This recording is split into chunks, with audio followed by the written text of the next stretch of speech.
Oh, and now we're learning about letter teams. Why are we not learning new ones? Because we're moving on to letter teams right now. Okay. All right, guys. Let's go ahead and look right here. Thanks. Nope, Nicole, you've got to raise your hand. No, ma'am. Let's look right here. We have our two letters, G, G. And look, the G looks kind of different. I did this on purpose. A lot of times when you're reading, sometimes G will look like this. It's not the way we write the letter G, but it is the way it might look sometimes in a book. That's why I put that up here. Okay, so GG, our letter team, G. What's this word? G. What's the word? Anya? I have a question. Okay, tell me the word and then ask the question. That's egg. And then also, why did you say to get our whiteboard? Oh, you can practice writing these letter teams as we read them. Thank you, Anya. All right, let's look at our next letter team. D, D.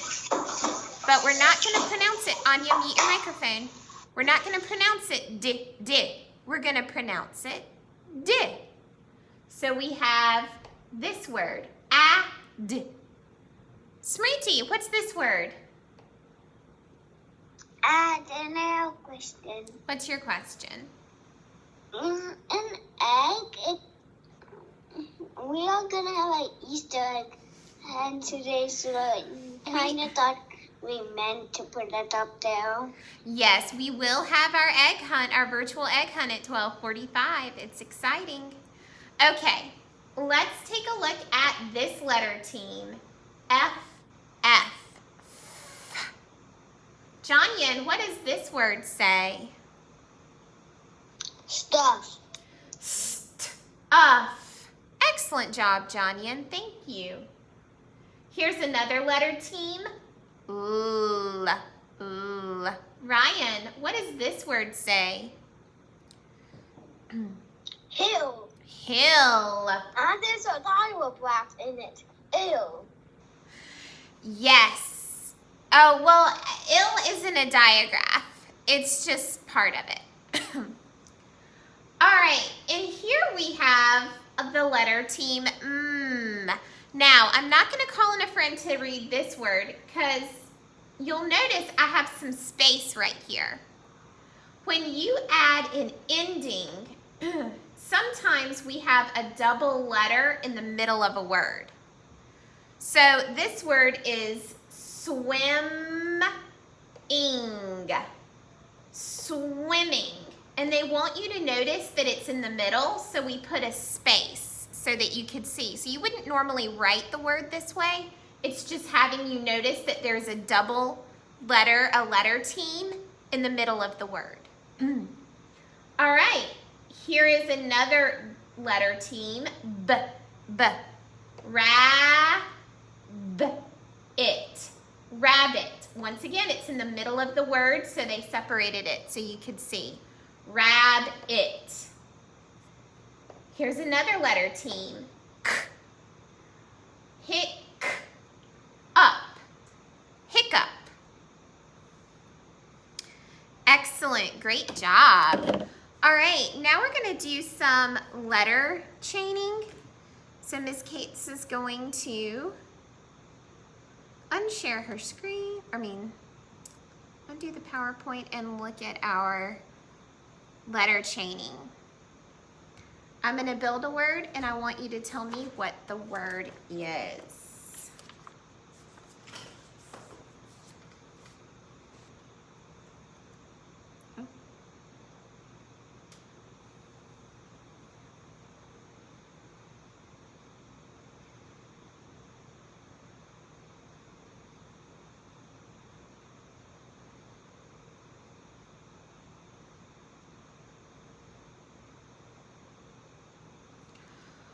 What's this word?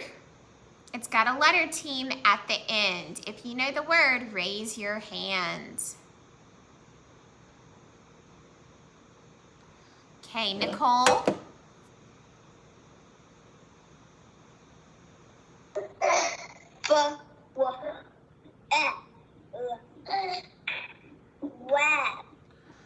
Dwell. Dwell. To dwell means I am dwelling on my paper. I'm taking my time writing my paper. Dwell. To take your time. Dwell.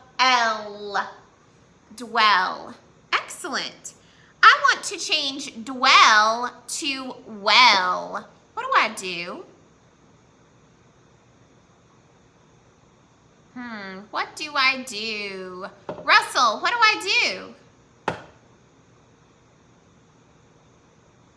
You take down the D and lift the W and the first one, then the E, the second, and the two L's, 3 and 4.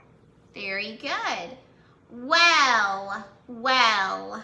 Very good. I want to change well to will. What do I need to do? How do I change well to will?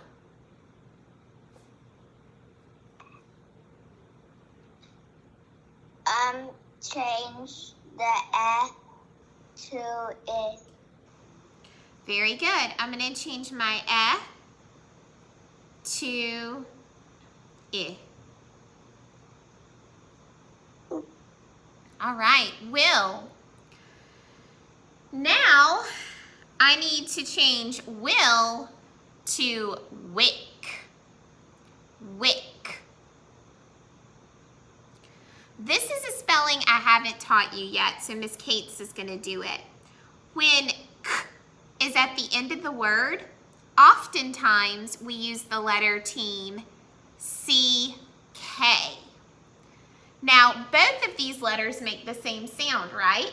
K and k. But I wouldn't read the word this way. Wa-ik, k. No, we would read it as a letter team. Wa-ik, wick. The wick is the part of the candle that you light. Wick. All right, I want to change wick to sick. How do I change wick to sick? Ryan? Change the letter W to letter S. Excellent. Very good. Sick. Sick. All right. Now I want to change sick to stick. Oh, this could be tricky. How do I change sick to stick? Carolyn? You have to put the T and you have to move the S and put the T in the S spot. Excellent. Thank you. Stick. Stick. Fantabulous, friends. You guys did an awesome job with that this morning. All right. Now if you could pull out your handy dandy reader, your Sam reader, and we're going to do a new story this morning. It's a short story. Before we get started with our story, I want you to take a look at these letter teams. These are letter teams that we're going to see in the story. Who could raise their hand and tell me the letter team and the word with the letter team underneath? Let's see.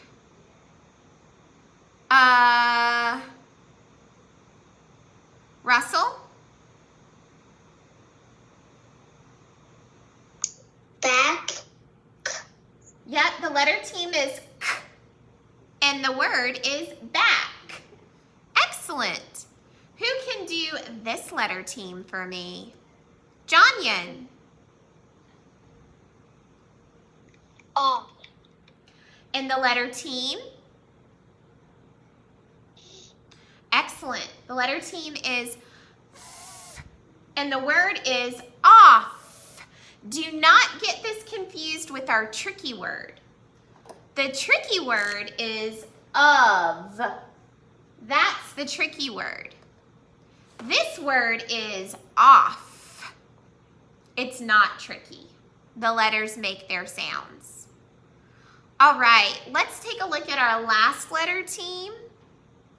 Are we? Can you tell me the letter team and the words? U,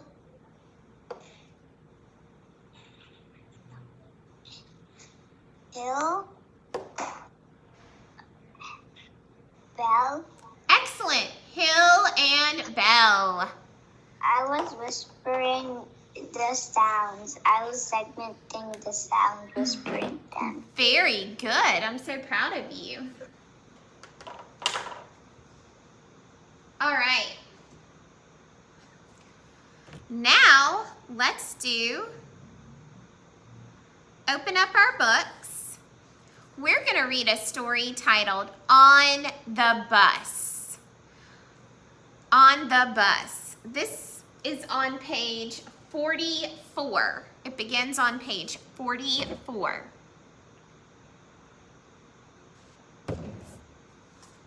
When you are on that page, give me a thumbs up.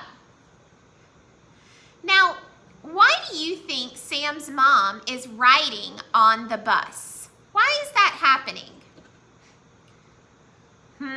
Smriti? Because her van broken and the fix-it man is trying to fix it, so she has to go, so she's taking the bus. You are excellent job, Smriti. Kiss your brain. In our last story, we read that her van broke down and the fix-it man could not fix it. So now she doesn't have a car while it's being fixed and she needs to ride the bus. Please follow along with Miss Kate's with your pointer finger or an eraser and follow along with me. On the bus. The van is in the fix-it shop. Sam's mom must get on the bus. The bus pulls in at the bus stop. Sam's mom gets on and sits in back. The bus bumps up the hill. Sam's mom hangs on with one hand.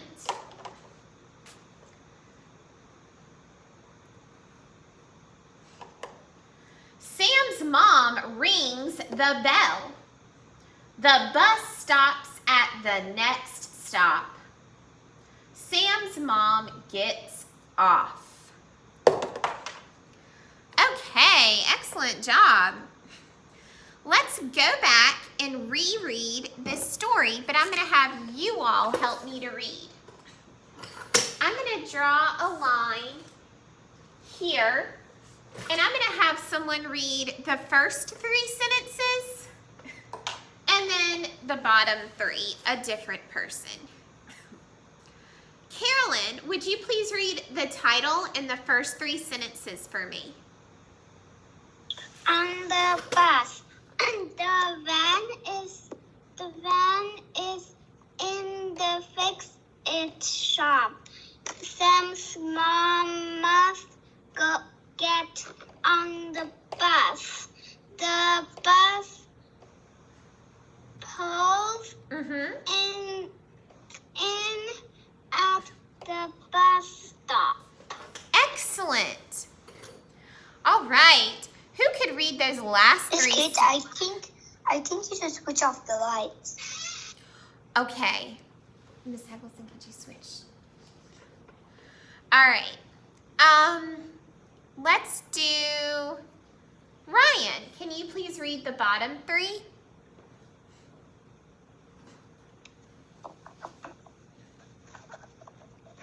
Sam's mom gets on and sits in back. The bus bumps up the hill. Sam's mom hands with one hand. Excellent. Wonderful job, Ryan. take a look right here at this page. Who would like to read this page for me? Nicole, can you please read this page? Sam's mom rings the bell. The bus stops at the last stop. Sam's mom gets off. And I also Excellent. have a question. What's your question? Sam's mom can use their car. She can't. It's in the fix-it shop. No, that's a van. I mean a car. Well, they might only have one car. So for right now, she's having to use the bus since their van's in the fix-it shop. Okay. Very good. I'm going to ask some questions now. And if you know the answer, raise your hand. Why must Sam's mom take the bus? We kind of just talked about that. Why must she take the bus? Are we? Because the van is broken. Yeah, the van's not fixed and it's in the shop. Can someone describe the ride on the bus? What was the ride like for Sam's mom on the bus? Who can describe that using their words? Estelle?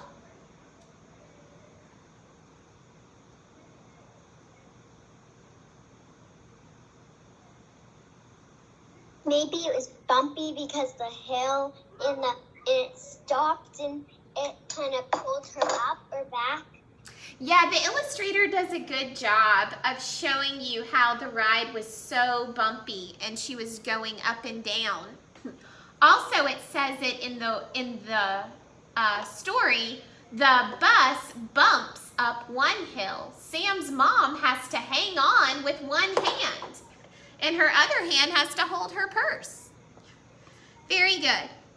Do you think Sam's mom prefers driving her van or taking the bus? And why?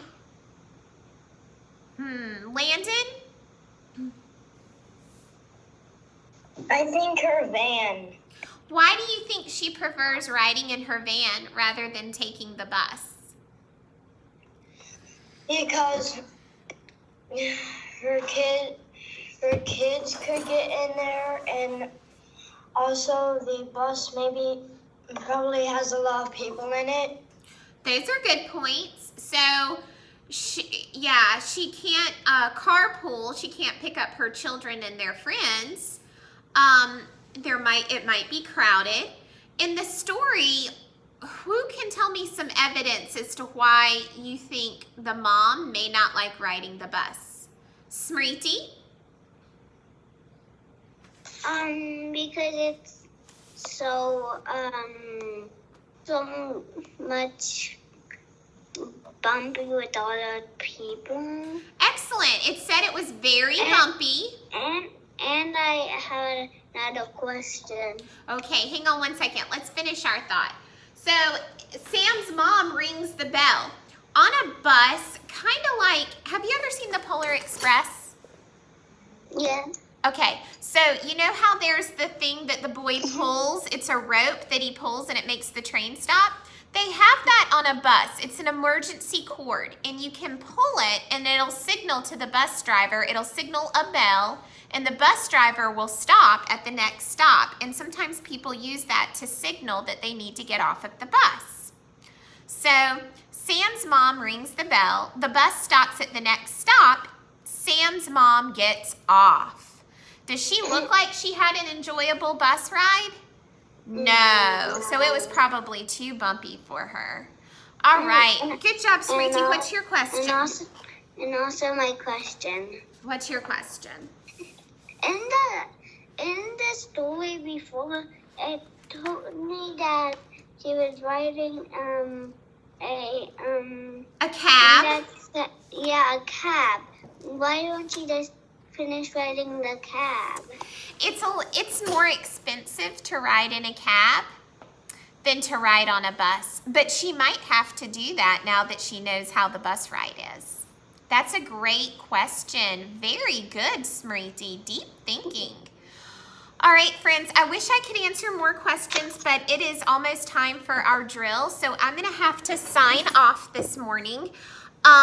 You may practice reading this story to a family member or a fluffy friend, and I will see you guys back. We will have small group at 9 o'clock. I will meet with small group A and small group B, and then I will see you all back for math. Bye-bye. I've got to go, Nicole. Bye-bye. Bye, everybody. Bye.